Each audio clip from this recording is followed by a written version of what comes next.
नारी शक्ति का अधिनियम लाए हैं उसको लागू क्यों नहीं करते?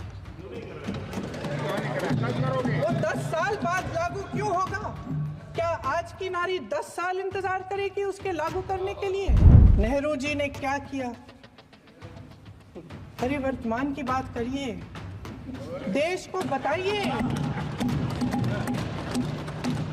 आप क्या कर रहे हैं। लेकिन आज का राजा, भेष तो बदलते हैं आज के राजा, शौक तो है उनको भेष बदलने का, लेकिन न जनता के बीच जाने की हिम्मत है और न आलोचना सुनने की। इस संविधान को बनाने की जो कार्य में सालों के लिए जुटे रहे, हमारा संविधान इंसाफ, उम्मीद, अभिव्यक्ति और आकांक्षा की वो जोत है जो हर हिंदुस्तानी के दिल में जलती है। अध्यक्ष महोदय, इस जोत ने हर एक भारतीय को यह पहचानने की शक्ति दी कि उसे न्याय मिलने का अधिकार है, कि उसमें अपने अधिकारों के लिए आवाज़ उठाने की क्षमता है, कि जब वो आवाज़ उठाएगा तो सत्ता को उसके सामने झुकना पड़ेगा। इस संविधान ने हर एक देशवासी को ये अधिकार दिया कि वो सरकार बना भी सकता है और सरकार बदल भी सकता है। ये जोत जो हर हिंदुस्तानी के दिल में जलती है, उसने हर हिंदुस्तानी को ये विश्वास दिया कि देश की संपत्ति में, देश की दौलत में, संसाधनों में उसका भी हिस्सा है, कि उसे एक सुरक्षित भविष्य की उम्मीद का अधिकार है, कि देश बनाने में भी उसकी भागीदारी है। उम्मीद और आशा की ये जोत मैंने देश के कोने कोने में खुद देखी है।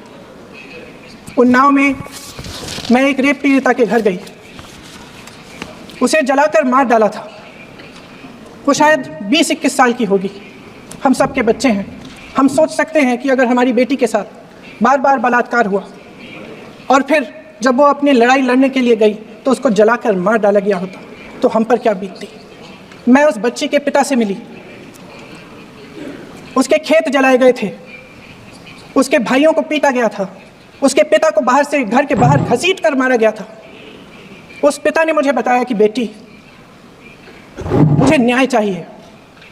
मेरी बेटी अपने एफआईआर को दर्ज करने के लिए जब ज़िले में गई तो उसको मना किया गया, अगले ज़िले में जाना पड़ा उसे। वो रोज़ सुबह 6 बजे उठकर तैयार होकर अकेली अपने मुकदमे को लड़ने के लिए अगले ज़िले में ट्रेन से जाती थी। उसके पिता ने मुझे कहा कि मैंने उससे कहा, बेटी अकेले मत जाओ, छोड़ दो ये लड़ाई।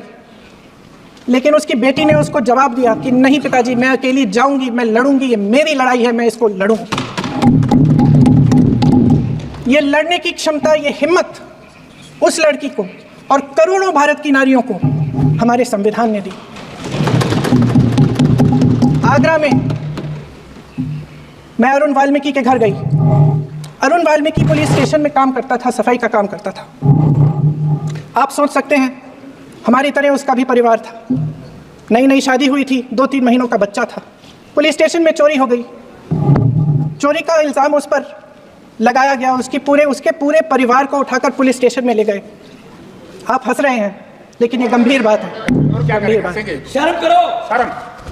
अरुण वाल्मीकि को पीट पीट के मार डाला, उसकी बीवी को पीटा, उसके पिता के नाखून निकाले, उसके पूरे परिवार को पीटा गया। जब मैं उस जवान महिला से मिलने गई जो अभी अभी विधवा हुई थी, तो उसने मुझे कहा कि दीदी, हमें सिर्फ एक चीज़ चाहिए, हमें न्याय चाहिए और हम इस न्याय के लिए लड़ते रहेंगे चाहे कुछ भी हो जाए। ये हिम्मत उस महिला को हमारे संविधान ने दी। संभल के कुछ लोग आए थे हमसे मिलने जो मृतकों के परिवार के सदस्य थे। उसमें 2 बच्चे थे, अदनान और उज़ैर। आप सुनिए। उसमें 2 बच्चे थे, अदनान और उज़ैर। एक बच्चा मेरे बच्चे की उम्र का है, दूसरा उससे छोटा 17 साल का है। दर्जी के बेटे थे। दर्जी का एक ही सपना था कि वो अपने बेटों को पढ़ाएगा, लिखाएगा। एक बेटा डॉक्टर बनेगा, एक बेटा भी सफल होगा दूसरा बेटा भी अपने जीवन में सफल होगा। उनके पिताजी हर रोज़ उनको स्कूल छोड़ते थे। उस दिन भी स्कूल छोड़ने के बाद अपनी दुकान में चले गए। उन्हें पता नहीं था कि विवाद हो रहा है। उन्होंने भीड़ देखी, घर आने की कोशिश की तो पुलिस ने गोली से मार डाला। वो 17 साल का बच्चा अदनान मुझसे कहता है, वो 17 साल का बच्चा अदनान मुझसे कहता है कि मैं बड़ा होकर डॉक्टर बन के दिखाऊंगा, मैं अपने पिता का सपना साकार करूंगा। ये सपना, ये आशा उसके दिल में हमारे संविधान ने डाली। अध्यक्ष महोदय, हमारे देश के करोड़ों देशवासियों के संघर्ष में, अपने अधिकारों की पहचान में, इनकी कठिन से कठिन परिस्थितियों से लड़ने की अपार हिम्मत में और देश से न्याय की अपेक्षा में हमारे संविधान की ज्योत जल रही है। मैंने हमारे संविधान की ज्योत को जलते हुए देखा है और इसके साथ साथ ये भी समझा है कि हमारा संविधान एक सुरक्षा कवच है, एक ऐसा सुरक्षा कवच है जो देशवासियों को सुरक्षित रखता है, न्याय का कवच है, एकता का कवच है और अभिव्यक्ति की आज़ादी का कवच है। दुख की बात यह है कि मेरे सत्ता पक्ष के साथी जो बहुत बड़ी बड़ी बातें करते हैं, इन्होंने इन 10 सालों में यह सुरक्षा कवच, सत्ता पक्ष के मेरे साथियों ने ये सुरक्षा कवच तोड़ने का पूरा प्रयास किया है। संविधान में सामाजिक, आर्थिक और राजनीतिक न्याय का वादा है। ये वादा एक सुरक्षा कवच है जिसको तोड़ने का काम शुरू हो चुका है। लैटरल एंट्री और निजीकरण के जरिए ये सरकार आरक्षण को कमजोर करने का काम कर रही है। अगर लोकसभा में ये नतीजे नहीं आए होते तो ये संविधान बदलने का काम भी शुरू कर लेते। सच्चाई ये है अध्यक्ष महोदय कि आज संविधान बार बार इसलिए कह रहे हैं क्योंकि इस चुनाव में इनको पता चल गया कि इस देश की जनता ही इस संविधान को सुरक्षित रखेगी। कि इस चुनाव में हारते हारते जीतने से इन्हें एहसास हुआ कि ये संविधान बदलने की बात इस देश में नहीं चलेगी। आज जनता की मांग है कि जाति जनगणना हो। सत्ता पक्ष के मेरे साथी ने इसका जिक्र किया। ये जिक्र भी आज इसलिए हो रहा है क्योंकि चुनाव में ये नतीजे आए। ये जाति जनगणना इसलिए जरूरी है ताकि हमें पता चले कि किसकी क्या स्थिति है और नीतियां उस हिसाब से बने। इनकी गंभीरता का प्रमाण ये है कि जब चुनाव में पूरे विपक्ष ने जोरदार आवाज उठाई कि ये जाति जनगणना होनी चाहिए, तो इनका जवाब देखिए। इनका जवाब भैंस भाग भैंस चुरा लेंगे, मंगलसूत्र चुरा लेंगे, इनका ये जवाब था। ये गंभीरता है इनकी जाति जनगणना पर। महोदय, हमारे संविधान ने आर्थिक न्याय की नींव डाली, किसानों, गरीबों और को जमीन बांटी, भूमि सुधार किया, जिसका नाम लेने से कभी कभी आप झिझकते हैं और कभी कभी उनका नाम धड़ाधड़ इस्तेमाल किया जाता है अपने आप को बचाने के लिए। उन्होंने HAL, BHEL, SAL, गेल, ONGC, NTPC, railways, IIT, IIM, oil refinery, तमाम PSU बनाए। अध्यक्ष महोदय, उनका नाम पुस्तकों से मिटाया जा सकता है, उनका नाम भाषणों से मिटाया जा सकता है, लेकिन जो उनकी भूमिका रही इस देश की आज़ादी के लिए और इस देश के निर्माण के लिए, वो इस देश में से कभी मिटाया नहीं जा सकता। 75 सालों में जनता का भरोसा रहा कि नीतियाँ बनेंगी तो जनता की भलाई के लिए बनेंगी। जल जंगल जमीन का अधिकार मिला आदिवासी भाई बहनों को।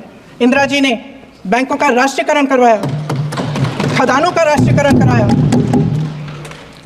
कांग्रेस और यूपीए की सरकारों में शिक्षा का, भोजन का अधिकार मिला। 75 सालों में जनता का भरोसा मिला। पहले संसद चलती थी तो जनता की उम्मीद होती थी कि सरकार महंगाई और बेरोजगारी पर चर्चा करेगी, कोई उपाय निकालेगी, कोई रास्ता निकालेगी। लोग मानते थे कि अगर कोई नई आर्थिक नीति बनेगी तो देश की अर्थव्यवस्था को मजबूत बनाने के लिए बनेगी, तो भारतीय बाजार को मजबूत बनाने के लिए बनेगी, उनके भविष्य को मजबूत बनाने के लिए बनेगी।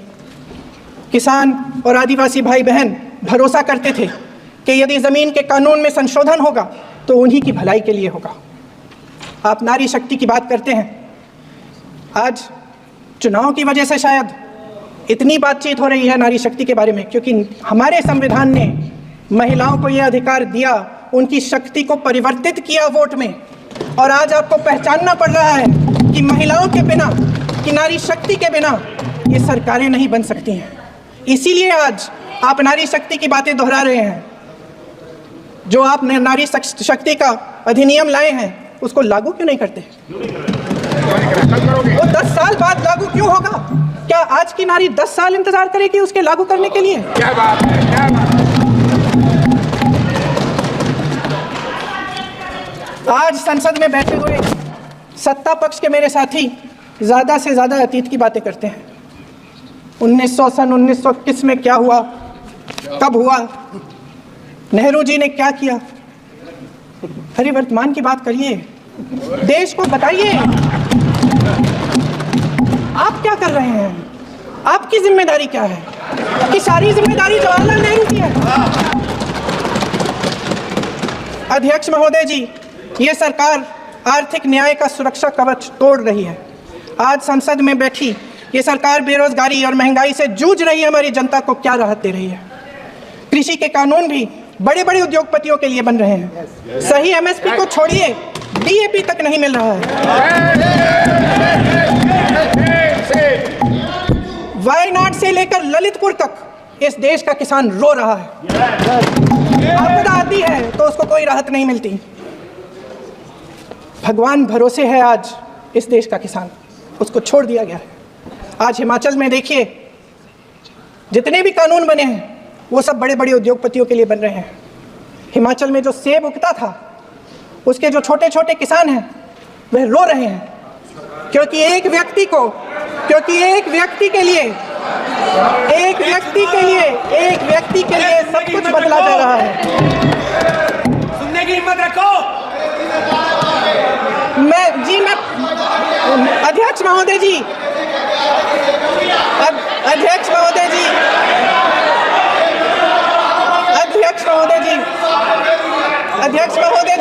हमारे कोल्ड स्टोरेज प्रदेश की सरकार ने नहीं दिए, कोल्ड स्टोरेज आपकी सरकार ने दिए। देश देख रहा है कि एक व्यक्ति को बचाने के लिए 142 करोड़ देश की जनता को नकारा जा रहा है। सारे बिजनेस, सारे संसाधन, सारी दौलत, सारे मौके एक ही व्यक्ति को सौंपे जा रहे हैं। सारे बंदरगाह, एयरपोर्ट्स, सड़कें, रेलवे का काम, कारखाने, खदानें, सरकारी कंपनियां सिर्फ एक व्यक्ति को दी जा रही है। जनता के मन में हमेशा यह विश्वास होता था कि अगर कुछ नहीं है तो संविधान हमारी सुरक्षा करेगा, मगर आज आम लोगों के बीच ये धारणा बनती चली जा रही है कि सरकार सिर्फ मुनाफे के लिए चल रही है। देश में बहुत तेजी से गैर बराबरी बढ़ रही है।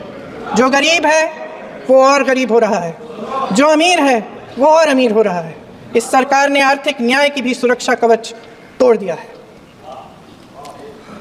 राजनीतिक न्याय की जब बात होती है, मेरे सत्ता पक्ष के साथी आज खड़े हुए और तमाम गिनती करने लग गए कि ऐसा हुआ वैसा हुआ, 1975 में जो हुआ। तो सीख लीजिए ना, आप भी सीख लीजिए, आप भी अपनी गलतियों के लिए माफी मांग लीजिए, आप भी बैलेट पे चुनाव कर लीजिए, दूध का दूध, पानी का पानी हो जाएगा। आप राजनीतिक न्याय की बात करते हैं, सरकारों को पैसों के बल पर गिरा देते हैं। मेरा आग्रह है कि अपन संविधान में सकारात्मक बोले।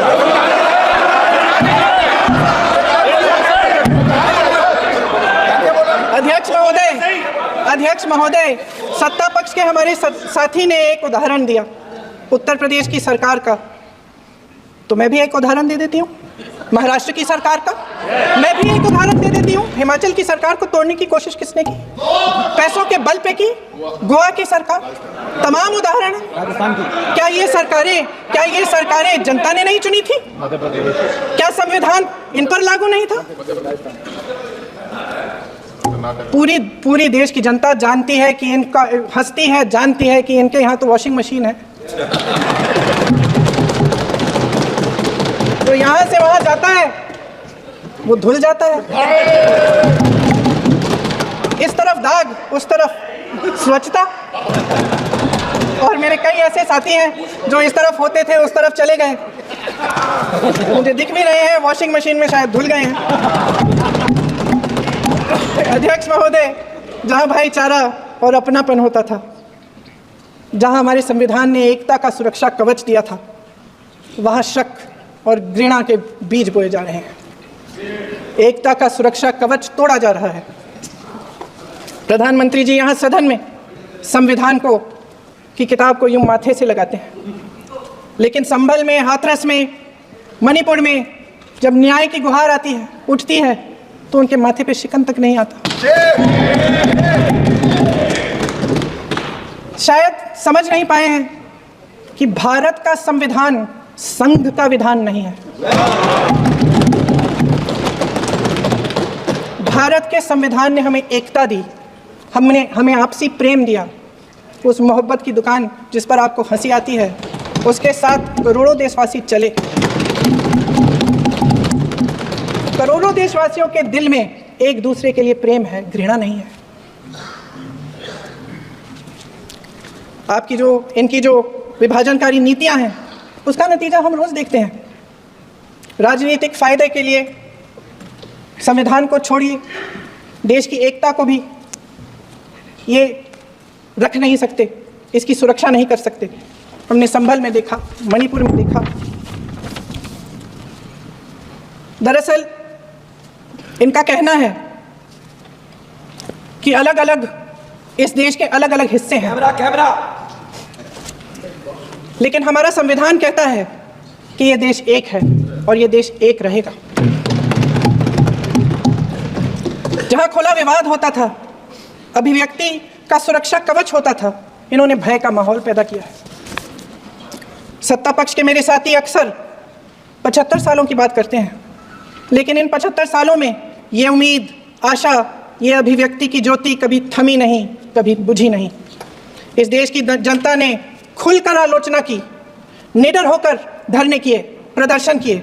जब जब जनता नाराज हुई, तब तब सत्ता को ललकारा, उसे चेतावनी दी, बड़े से बड़े नेताओं को कटघरे में खड़ा किया, उनसे जवाब मांगा, न्याय मांगा। इस देश के छोटे छोटे से नुक्कड़ की दुकानों में, चाय की दुकानों में, इस देश के घरों में, गलियों में, मोहल्लों में, अखबारों में, प्रकाशन घरों में, न्यायपालिकाओं में चर्चा कभी बंद नहीं हुई। लेकिन आज ये माहौल नहीं है। आज जनता को सच बोलने से डराया जाता है, धमकाया जाता है। पत्रकार हो या विपक्ष का नेता हो या किसी यूनिवर्सिटी का प्रोफेसर हो, छात्र संघ हो या कर्मचारियों का संगठन हो, सबका मुंह बंद कराया जाता है। किसी पे ईडी, किसी पे सीबीआई, किसी पे इनकम टैक्स, फर्जी मुकदमे लगवाए जाते हैं, जेल में डाल दिया जाता है। विपक्षी नेताओं को जेल में डाल दिया जाता है, उनको सताया जाता है। किसी को नहीं छोड़ा इस सरकार ने। देशद्रोही कह के उत्तर प्रदेश में मुझे याद है कुछ अध्यापिकाएं प्रदर्शन कर रही थी, उन पर मुकदमा डाल दिया देशद्रोही का, उन्हें देशद्रोही कह दिया।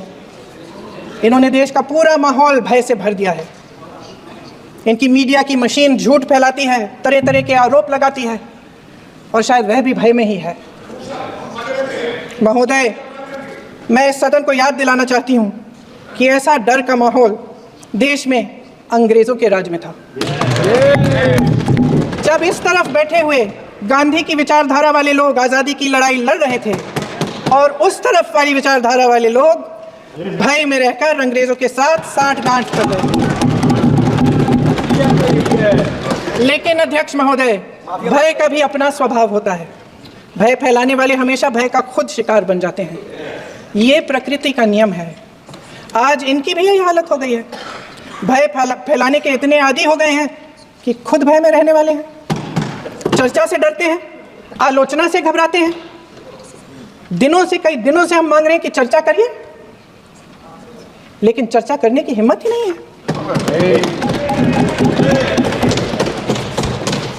एक कहानी होती थी अध्यक्ष महोदय, शायद बचपन में आपने भी सुनी होगी। राजा भेष बदलकर बाजार में आलोचना सुनने जाता था। ये सुनने जाता था कि प्रजा मेरे बारे में क्या कह रही है, मैं सही रास्ते पे चल रहा हूँ कि नहीं। लेकिन आज का राजा, भेष तो बदलते हैं आज के राजा, शौक तो है उनको भेष बदलने का, लेकिन न जनता के बीच जाने की हिम्मत है और न आलोचना सुनने की। महोदय, मैं तो सदन में नहीं हूँ।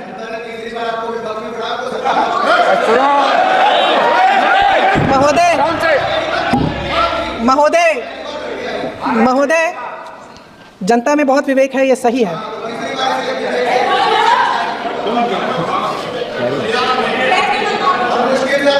अच्छा महोदय, मैं सदन में नहीं हूँ, मैं सदन में नहीं हूँ कुछ। हाँ ठीक है, मैं सदन में नहीं हूँ, मात्र 15 दिनों से आ रही हूँ, लेकिन मुझे ताज्जुब होता है कि इन 15 दिनों में इतनी बड़े बड़े इश्यूज़ हैं, इतनी बड़ी बड़ी बातें हैं, प्रधानमंत्री जी मात्र एक दिन के लिए, शायद 10 मिनट के लिए दिखे हैं साहब। बात यह है अध्यक्ष महोदय जी कि ये देश भय से नहीं, साहस और संघर्ष से बना है। इसको बनाने वाले देश के किसान, जवान, देश के करोड़ों मजदूर और गरीब जनता है। संविधान इनको साहस देता है। मेहनती मिडिल क्लास है और इस देश के जो करोड़ों देशवासी हैं जो रोजाना भयंकर परिस्थितियों का सामना करते हैं, उनको साहस देता है। वायनाड में जो आपदा आई, उसमें एक छोटा लड़का था 17 साल का। 6 घंटों के लिए उसने अपनी माँ को बचाने की कोशिश की। 6 घंटों के लिए आप सोच सकते हैं कि अगर नदी की धारा बह रही है, नाराज़ है, आप अपनी माँ को पकड़े हो, 6 घंटों के लिए पकड़े रखते हो कि मेरी माँ बच जाएगी, और अंत में वो माँ भी बह जाती है। उस लड़के का साहस, उन महिलाओं का साहस जो पीड़ित हैं लेकिन फिर भी अपनी लड़ाई लड़ रहे हैं, उन संभल के बच्चों का साहस जिनके पिताजी अभी अभी गुजर गए लेकिन फिर भी उनके सपनों को साकार करने की हिम्मत है, उनका साहस है, वो साहस इस संविधान ने दिया है। वो आत्मविश्वास इस संविधान ने दिया है। ये देश भय से नहीं चल सकता, ये देश साहस से ही चलेगा। भय की भी सीमा होती है, और जब वो सीमा पार हो जाती है, जब किसी को इतना दबाया जाता है कि उसको लगने लगता है कि अब मेरे पास खोने के लिए कुछ नहीं है, तब उसमें एक ऐसी शक्ति पैदा होती है जिसके सामने कोई कायर खड़ा नहीं हो सकता।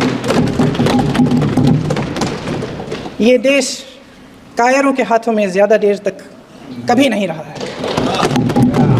ये देश उठेगा, ये देश लड़ेगा, सत्य मांगेगा, सत्यमेव जयते। जय हिंद। अगले